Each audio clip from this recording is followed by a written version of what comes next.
Lakini ni mechi ambayo imeibua maswali mengi hususan kwa Rashid Tausi.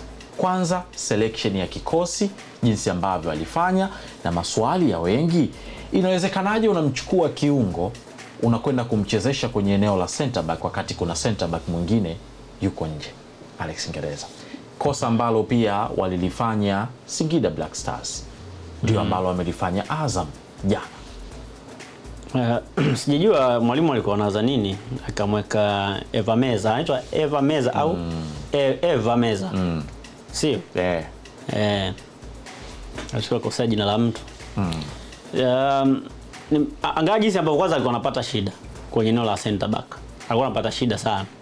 Maana ni mchezaji ambaye muda wote tu anakuchomesha. Yaani sio mchezaji ambaye inaonekana kabisa kwamba amezoea kucheza kwenye hilo eneo. Yaani ukitazama namna ambavyo amecheza, unaona mchezaji ambaye hayupo comfortable kucheza kwenye hilo eneo, maana inawezekana hajawahi kucheza kwenye hilo eneo.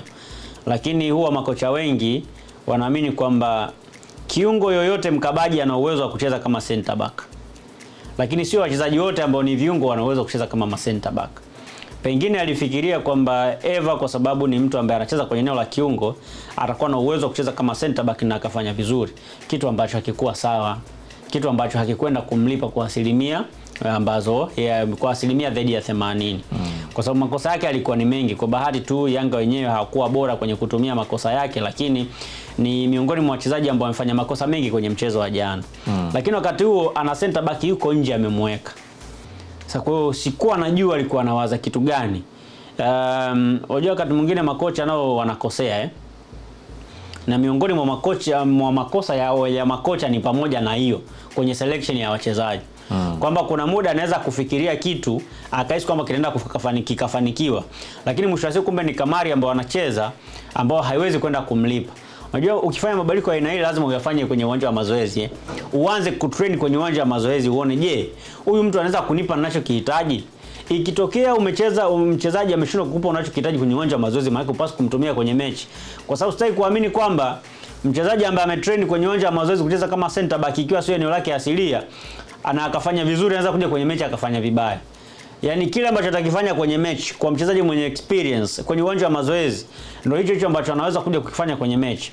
Maana yake Eva Meza kabla hajaja kuchezeshwa kama center back kwenye mchezo dhidi ya Yanga, ina maana hata kwenye uwanja wa mazoezi hakuwahi kutrain kucheza kama center back. Na ndio maana jana alikuwa mwenyewe kuna wakati haelewi anaenda kumkaba nani, anakimbia tu, mipira control yake sio nzuri, anapoteza mpira kirahisi.